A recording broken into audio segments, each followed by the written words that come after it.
Hi guys, makigaya ko sa trending karon ba sa TikTok na ko nakita nga green bell pepper trend. Onya kay wala man koy green nga bell pepper, so red na lang ako igamit. Onya with the cream cheese and kani siyang funsis nga chicheria.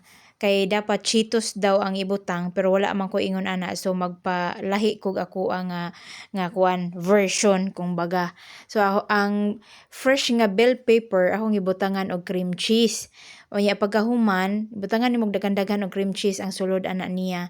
Then ikahuman, butangan nimo adnang kuan kanang funsis sa ibabaw imong itusok-tusok ba kay para inigkaon nimo ma-feel nimo og unsa joy lasa, kuyawan ma-feel man pod.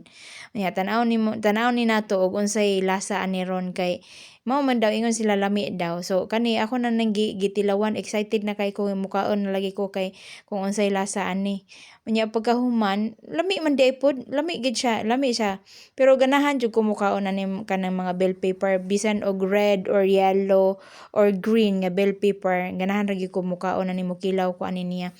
Unya karon ingon ko sa bana nga lami man di ay pod, tilawi ani kay kanang lami siya. So ningon siya nga motilaw daw pod kuno siya. So karon ako siyang gipatilaw.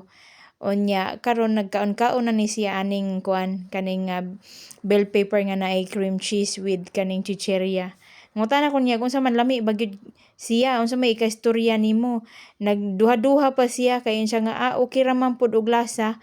And mao ra na iyang ikaistorya kay medyo juicy man gud ni siya og pagkaon mo na nga di jud siya maka-appreciate og unsa lami bagyod.